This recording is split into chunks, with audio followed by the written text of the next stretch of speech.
Sa paparating na NBA All-Star Game na gaganapin sa Cleveland, Ohio, marami ang hindi nga pinalad na mapabilang sa All-Star selection. Kabilang dito si Anthony Davis at Russell Westbrook ng LA Lakers. Sa unang pagkakataon nga, simula nang mapunta sa Lakers si Davis ay ngayon nga lamang nangyari na isang Lakers player lang ang nakapasok sa All-Star selection. At yun nga ay walang iba kundi si LeBron James na kabilang pa sa starting lineup sa 5 magkakasunod na taon at siya rin ang magiging team captain sa West.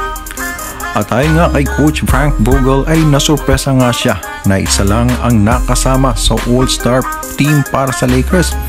Pero naiintindihan niya raw nga ang dahilan sa likod nito. Naniniwala siya na dapat kabilang sina Davis at Westbrook dito. Kaya lamang daw ay dahil nga marahil sa lagay ng standings nila sa ngayon ay isa ito sa mga malaking bagay na itinuturong dahilan. Ayon pa sa kanya, ang mga nasa itaas ng standings ang kadalasan na nakakukuha ng 1 o 2 spot sa All-Star selection.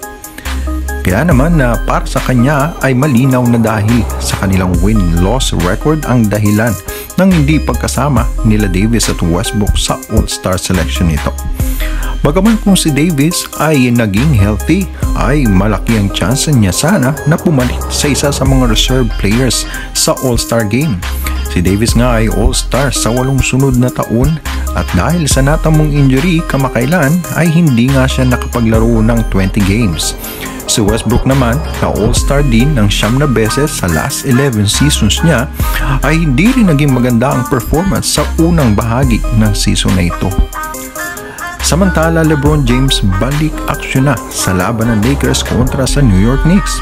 Ito nga ay matapos na hindi siya makapaglaro sa huling 5 laro ng Lakers dahil sa pamamaga ng kanyang tuhod. Sa kanyang pagbabalik ay malaking bagay ito para sa Lakers upang makabawi sa mga pagkatalo. Sa mga huling laban ng Lakers ay hindi kinaya ni Anthony Davis na buhatin ang Lakers. Kaya naman inaasahan na sa pagbabalik ni LeBron ay mabubuo na ulit ang tandem nila ni Davis at inaasahan na makakabawi na nga ang Lakers sa kanilang mga pagkatalo. Si LeBron ay so far nag-a-average ng 29.1 points, 7.7 rebounds, 6.3 assist habang may 52.2% sa perimeter at 35.2 beyond the arc. At sa kasalukuyan ay may 25 wins at 28 losses ang Lakers.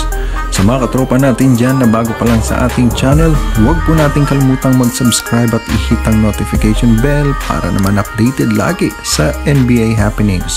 Maraming salamat po.